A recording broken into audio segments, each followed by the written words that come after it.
जिले की हर खबर सबसे पहले आप तक पहुंचाने का वादा, बस यही है एक इरादा।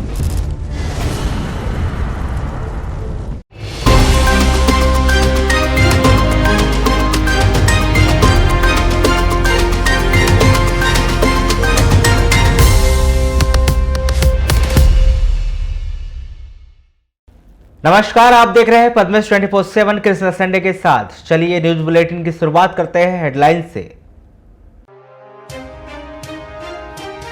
लांजी के पूर्व विधायक किशोर समृद्धि को भोपाल के एमपी एमएलए विशेष कोर्ट से मिली जमानत, मंगलवार को आएंगे जेल से बाहर।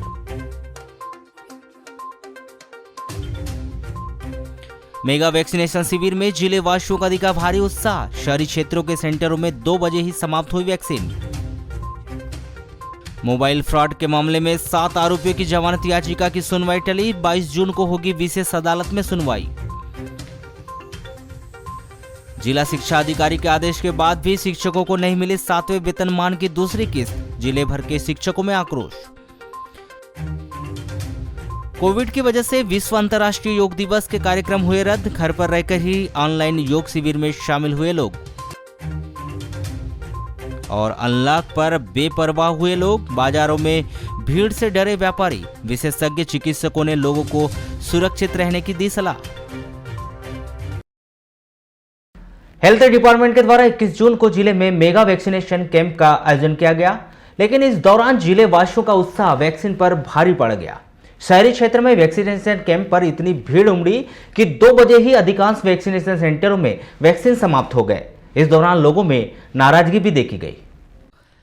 वहीं दूसरी ओर लोगों के उत्साह ने स्वास्थ्य विभाग के कुछ देर के लिए हाथ पैर फुला दिए। District vaccination officer doctor Paresh उपलब्ध ने भी इस बात को स्वीकार किया कि गवर्नमेंट ने उन्हें 30,000 वैक्सीन दिए थे, लेकिन 21 जून के उत्साह को देखते हुए 40,000 वैक्सीन भी कम पड़ जाते। 21 जून को जिले के 138 स्थानों में वैक्सीनेशन कैंप का आयोजन किया गया, जिसमें से शहरी क्षेत्र में लोगों का उत्साह देखकर बन रहा था। टारगेट के हिसाब से हेल्थ डिपार्टमेंट में हर वैक्सीनेशन कैंप को वैक्सीन डिस्ट्रीब्यूटर किए गए थे, लेकिन शहरी क्षेत्र में यह टारगेट लोगों के उत्साह के सामने छोटा दिखाई देने लगा। हालांकि इस दौरान जिन लोगों को वैक्सीन नहीं लग पाई, उन्होंने अपनी नाराजगी भी हेल्थ डिपार्टमेंट पर व्यक्त की। में आज का ये मेगा कैंप चालू हुआ है। जैसा कि सबको विदित है, आज अंतर्राष्ट्रीय योग दिवस है और मध्य प्रदेश सरकार ने तीसरी लहर आने के पूर्व मैक्सिमम वैक्सीनेशन करने का लक्ष्य लिया है। अस्तु महाअभियान छेड़ा है और इस महाअभियान में मैक्सिमम लोगों को वैक्सीनेशन किया जा रहा है। तो उस मेगा कैंप के माध्यम से ये जो कैंप है शक्तिपीठ में लगाया गया है जिला प्रशासन के सौजन्य से, लंच के पहले 10 बजे से शुरू होकर के यहाँ पर 186 वैक्सीनेशन पहले हो चुका है।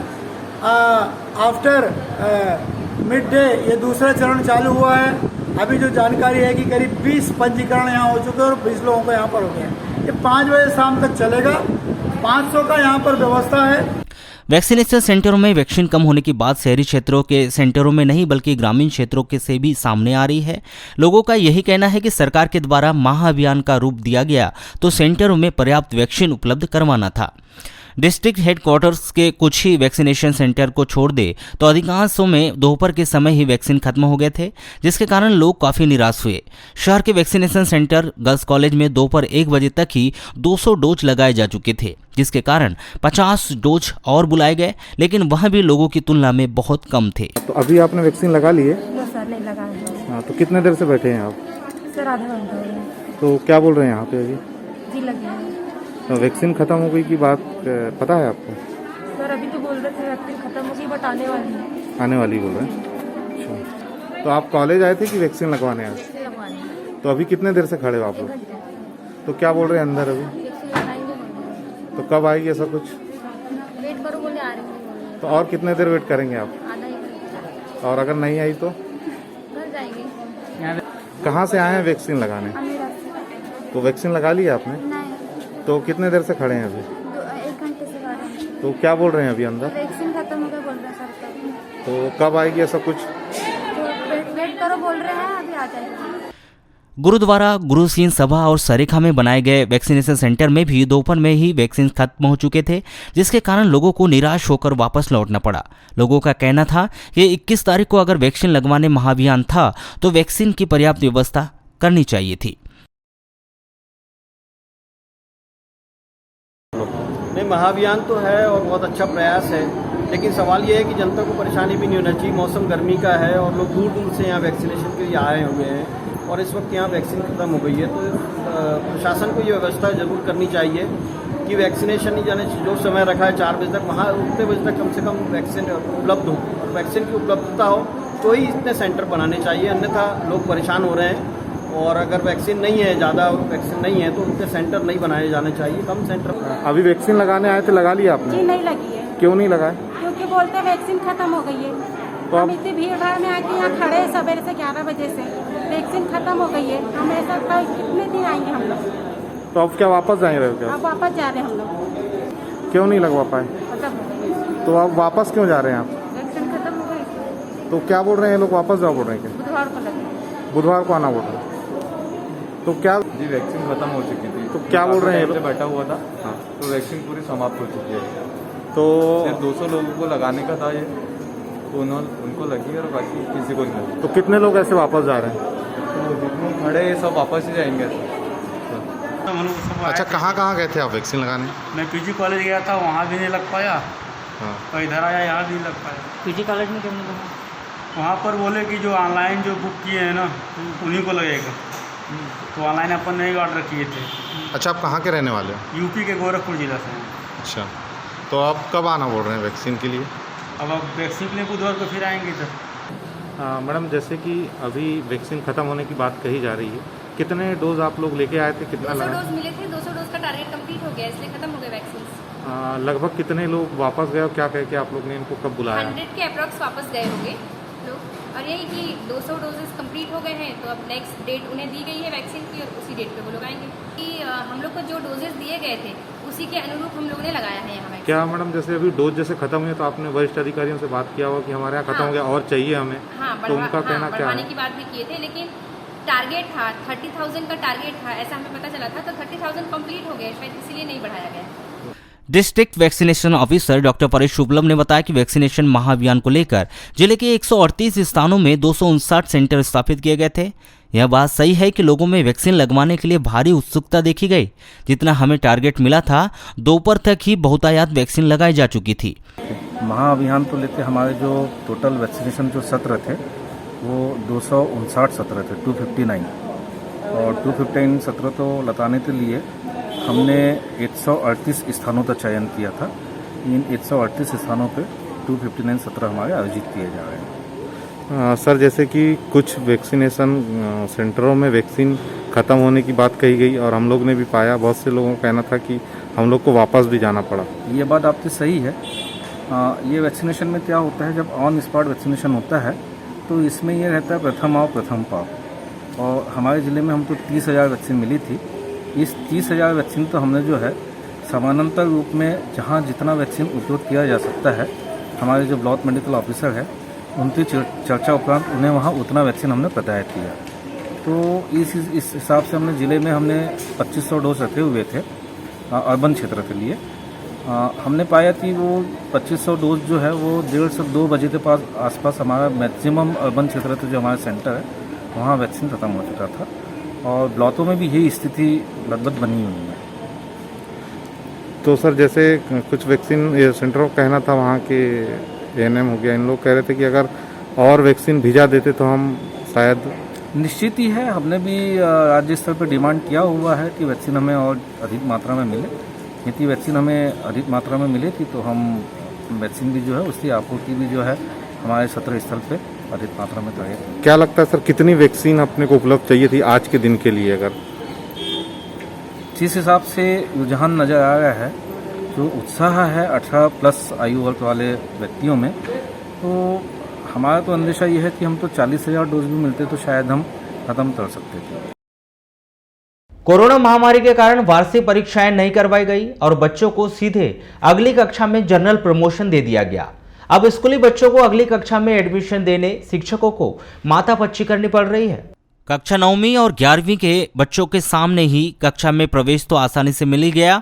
वहीं जो 8वीं कक्षा से आए हैं और उत्कृष्ट विद्यालय में कक्षा 9वीं में प्रवेश लेना है, उनके लिए चयन परीक्षा आयोजित की गई थी, जिसके माध्यम से कक्षा 9वीं में प्रवेश भी मिल रहा है। लेकिन सबसे ज़्यादा दिक्कत कक्षा 11वीं में प्रवेश दिलाने के लिए सामने आ रही है, क्योंकि इस कक्षा में बच्चों को विषय का चयन करना पड़ता है।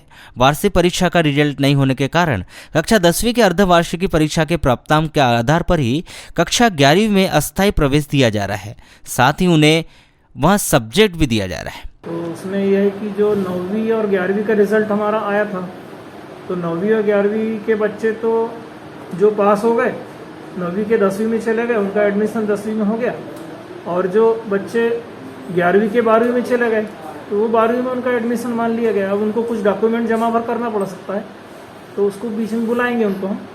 अब बच गया 9वीं में प्रवेश का, तो उत्कृष्ट विद्यालय में एडमिशन के लिए 9वीं में प्रवेश के लिए चयन परीक्षा संपन्न होती। 21 मार्च को चयन परीक्षा संपन्न हुई थी। उस परीक्षा के रिजल्ट के आधार पर जो 240 बच्चों का चयन मेरिट लिस्ट में हुआ है, तो उन बच्चों को बीच में तो हमने एक लिंक जारी कर दिए थे कि अभी अपन इकट्ठे बुला नहीं सकते हैं, तो आप घर से ही जो है उस लिंक के आधार पर फॉर्म भरते जाएं और बाद में फिर हम डॉक्यूमेंट जमा करने बुलाएंगे। लेकिन अभी जब डॉक्यूमेंट जमा करने के लिए भी, तो हमने डॉक्यूमेंट जमा करने के लिए भी अब बीच बीच में बच्चों को बुलाते जा रहे हैं। और 11वीं में एडमिशन के लिए जो 10वीं के बच्चे हैं, चूँकि बोर्ड ने परीक्षा नहीं करा पाया कोविड के कारण, तो रिज़ल्ट कैसे तैयार होगा? तो रिज़ल्ट तैयार जो भी उसमें क्राइटेरिया बनाया था उसके अनुसार मार्किंग करके नंबर बोर्ड को चले गए हैं। लेकिन अभी प्रवेश देने के लिए कक्षा 10वीं की जो अर्धवार्षिक परीक्षा के प्राप्तांक हैं उसके परसेंटेज के आधार पर बच्चों को 11वीं में जो उनको संकाय का चयन करना है। बालाघाट से भोपाल जेल में शिफ्ट हुए लांजी के पूर्व विधायक किशोर समृते को स्पेशल कोर्ट भोपाल से जमानत मिल गई, जिन्हें 50,000 रुपए की जमानत राशि पर कोर्ट ने रिहा करने के आदेश जारी किए हैं। भोपाल विशेष न्यायालय 21वें एडीजे कोर्ट ने श्री समृते की जमानत याचिका मंजूर करते हुए सोमवार शाम 6 बजे उनकी रिहाई के आदेश दिए। लेकिन कागजी कार्रवाई समय पर पूरी न होने और रिहाई के दस्तावेज समय पर भोपाल जेल न पहुंचने के कारण श्री समृते जेल से बाहर नहीं आ सके। बताया जा रहा है कि मंगलवार को कार्यालयीन समय पर श्री समृते भोपाल जेल से बाहर आएंगे। प्राप्त जानकारी के अनुसार हाईकोर्ट भोपाल में पैरवी करने वाले वकील रियाजुद्दीन सिद्दीकी, नागपुर हाईकोर्ट के वकील सौरभ भेंडे और प्रखर उपाध्याय नागपुर ने भोपाल विशेष न्यायालय में समृति की ओर से जमानत याचिका दायर की थी, जिस पर सुनवाई करते हुए विशेष न्यायालय ने समृति को 50,000 रुपये कैश जमा राशि के एवज में जमानत पर रिहा किए जाने के आदेश दिए। साथ ही कोर्ट ने अगली तारीख मुकर्रर होने पर आवश्यक दस्तावेजों के साथ उपस्थित होने के लिए कहा गया है। यह आदेश शाम 6 बजे जारी किए गए। ऐसे में कोर्ट से मिली जमानत के दस्तावेज भोपाल जेल कार्यालयीन समय पर नहीं पहुंच सके, जिसके चलते समृति को सोमवार की रात भोपाल जेल में ही गुजारनी होगी, जिनका कागजी कार्रवाई पूर्ण होने के बाद मंगलवार को भोपाल जेल से रिहा किया जाएगा। 20 करोड़ रुपए की मनी लॉन्ड्रिंग और मोबाइल की ऑनलाइन फर्जी खरीद फरोख्त के मामले में गिरफ्तार बालाघाट नगर के 5 मोबाइल व्यवसायियों सहित 7 आरोपियों की जमानत याचिका पर सुनवाई टल गई। 21 जून को सत्र न्यायालय में इन 7 मोबाइल व्यवसायियों के अलावा अन्य 2 मोबाइल संचालक की अग्रिम जमानत याचिका पर सुनवाई की जानी थी। 22 जून को इस जमानत याचिका पर सुनवाई विशेष न्यायालय में की जाएगी। बालाघाट नगर के 5 व्यवसायियों में अनुराग जैन पिता प्रमोद जैन वार्ड नंबर 15 गौली मोहल्ला बालाघाट, विनोद पिता हरिराम दात्रे वार्ड नंबर 18 हजारी गली बालाघाट, शैलेश पिता Bhanwarlal Pagariya ward number 17 main road Balaghat, Pankaj पिता दामोदर चावला वार्ड नंबर 32 नर्मदा नगर बालाघाट और श्रीकांत पिता गोविंद गच के वार्ड नंबर 27 वैदलान के पास बालाघाट निवासी के अलावा प्रभात कुमार पिता तारकेश्वर प्रसाद सेंट फ्रांसिस स्कूल के पीछे भट्टागढ़ थाना अरगोंडा रांची, ऋतिक पिता लक्ष्मी नारायण अग्रवाल रसगुल्ला गली कोतवाली बाजार जबलपुर निवासी के द्वारा 439 दंड प्रक्रिया संहिता के तहत जमानत याचिका पेश की गई। इसी मामले में अन्य 2 मोबाइल व्यवसायी जिनमें मोहित चंदानी पिता अनिल चंदानी 12 पत्थर सिवनी और पराग पिता प्रमोद मोदी वार्ड नंबर 8 सोनपुरी थाना किरणापुर बालाघाट निवासी की धारा 438 दंड प्रक्रिया संहिता के तहत अग्रिम याचिका की गई। आपको बताया कि मोबाइल की ऑनलाइन फर्जी खरीद फरोख्त का यह मामला मध्य प्रदेश का पहला हाई प्रोफाइल मामला है जो बालाघाट कोतवाली में दर्ज किया गया है। कटंगी तिरोड़ी 14 किलोमीटर की रेल परियोजना का निर्माण कार्य शुरू से ही घटिया मटेरियल के उपयोग को लेकर विवादों में रहा है, जिसकी अब धीरे से पोल खुलने लगी है। आपको बताया कि इस परियोजना के तहत कटंगी तुमसर मुख्य सड़क मार्ग पर ओवरब्रिज का निर्माण कार्य किया गया है, जिसमें बड़ी सी दरार आ गई है।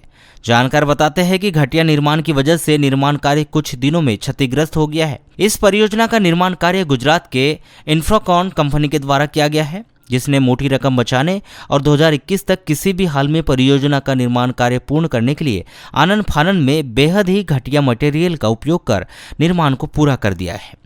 इस परियोजना में निर्माण एजेंसी के अलावा रेल अफसरों की भूमिका भी संदिग्ध है, चूंकि निर्माण कार्य की निगरानी करने के लिए रेल अफसरों को तैनात किया गया था, जिनकी निगरानी में निर्माण पूर्ण हुआ है।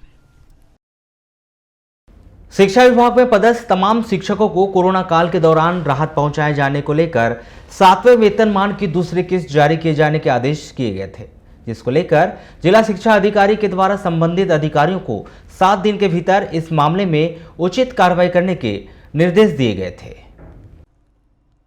करीब 20 दिन बीत जाने के बाद भी इस प्रक्रिया में किसी भी प्रकार की गति नहीं आ पाई है, जिसके कारण शिक्षक 7वें वेतनमान की दूसरी किस्त से अब तक वंचित है, जिसको लेकर शिक्षकों में नाराजगी व्याप्त है। शिक्षकों की माने तो 7वें वेतनमान की दूसरी किस्त का भुगतान अब तक कर दिया जाना था, लेकिन शिक्षा विभाग की लेट लतीफी के कारण शिक्षकों को दूसरी किस्त का भुगतान नहीं किया जा सका है। आपको बताएं कि 7वें वेतनमान की दूसरी किस्त जारी किए जाने को लेकर सर्विस बुक का सत्यापन कार्य आवश्यक होता है, लेकिन इस सत्यापन कार्य में भी पेंच फंसा हुआ है। जहां एक ओर ट्रेजरी विभाग के द्वारा हाथ खड़े कर दिए गए, तो वहीं दूसरी ओर शिक्षा विभाग के वरिष्ठ अधिकारियों के द्वारा इस मामले में जबलपुर से टीम आने की बात कही जा रही है। कार्यवाही चल रही है, काम पूरा नहीं हुआ है और शीघ्र ही ये पूरा हो, ऐसी मुझे उम्मीद है। तो क्या दिशा निर्देश दिए गए थे सर आपके द्वारा? मैंने 1 सप्ताह का समय दिया था, लेकिन 1 सप्ताह में उन्होंने पूरा नहीं किया है। तो क्या कार्रवाई होगी सर, या क्या निर्देश देंगे आप? दूसरा लेकर पुनः जारी करेंगे कि शीघ्र इस कार्य को पूरा किया जाए। अच्छा सर, इसमें जो सत्यापन होना है तो ये क्या जबलपुर लेवल पे होगा कि यहीं पर कोषालय विभाग? इसमें दोनों चीज़ें हैं, जबलपुर की टीम भी आ सकती है यहाँ, और जब टीम नहीं आएगी तो जबलपुर जाना भी पड़ सकता है। लगभग कितना दिन लग सकता है सर इसमें, ये पूरी प्रक्रिया? इसमें तो फिर ज़्यादा टाइम लगेगा। अगर वहाँ ले जाते हैं तो वहाँ छोड़ करके आना पड़ता है, फिर वो कितने दिन में करते हैं इसकी गारंटी नहीं है। मध्य प्रदेश हाईकोर्ट के जस्टिस संजय द्विवेदी ने आंगनबाड़ी कार्यकर्ताओं के फेवर में आदेश सुनाते हुए ट्रैकर ऐप के अभाव में आंगनबाड़ी कार्यकर्ताओं को स्टाइफंड से वंचित करने को इनलीगल ठहराया है। एकल पीठ ने इसी मामले को लेकर संचालनालय महिला एवं बाल विकास केंद्र भोपाल और जिले के समस्त कलेक्टर को नोटिस जारी कर 4 सप्ताह के भीतर जवाब प्रस्तुत करने के लिए कहा गया है। आपको बताया कि स्टेट गवर्नमेंट ने 18 मार्च 2021 को एक आदेश जारी कर सभी आंगनबाड़ी कार्यकर्ताओं को स्मार्टफोन खरीदने, उस पर पोषण ट्रैकर ऐप डाउनलोड करने और उसी ऐप में कार्य करने के आदेश दिए थे। साथ ही ऐसा न करने पर स्टाइफंड रोके जाने की चेतावनी भी दी थी। हमने 6 अप्रैल 2021 को माननीय उच्च न्यायालय में हमारी याचिका पेश की गई थी संगठन की तरफ से। पूरे मध्य प्रदेश के लिए तो इसमें बालाघाट जिला भी शामिल है। हमारी ये मांग थी कि जो केंद्र सरकार और राज्य सरकार ने हम लोगों को ऑनलाइन पोषण ट्रैकर ऐप लॉगिन करने के लिए बहुत प्रेशर बनाया था, उसके लिए हमने विरोध भी किया और कई बार अनेकों बार हमने ज्ञापन भी दिया है, स्ट्राइक भी करी है। और इसके साथ साथ हम लोग माननीय उच्च न्यायालय के शरण में गए तो हमारा फैसला संगठन के पक्ष में आया है। हम उच्च न्यायालय के आदेश का पालन करते हैं। हर वर्ष की तरह इस वर्ष भी विश्व अंतर्राष्ट्रीय योग दिवस सोमवार को मनाया गया।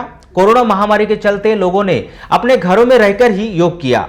आपको बताएं कि हर वर्ष योग दिवस सार्वजनिक रूप से मनाया जाता था, लेकिन इस वर्ष कोरोना महामारी होने के कारण अपने घरों में ही रहकर योग करते हुए सूर्य नमस्कार किया गया। शासकीय MLV स्कूल में पदस्थ सेकंड NCC ऑफिसर कंचन महाजन ने बताया कि योग स्वास्थ्य के लिए बहुत ही लाभकारी है, सभी को योग अवश्य करना चाहिए। कोरोना काल जैसे समय में भी योग बहुत मददगार साबित हुआ। 7वें अंतर्राष्ट्रीय योग दिवस को उनके द्वारा अपने घरों में रहकर ही मनाया गया है। साथ ही बच्चों को ऑनलाइन प्रक्रिया के तहत योग करवाया गया।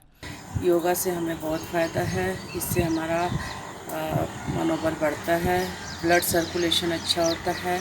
हमें रोज़ ही योगा करना चाहिए, इससे हमें बहुत एनर्जी मिलती है। आज आपातकालीन कोरोना में योग हमें बहुत सक्सेस रहा है योग करने के लिए।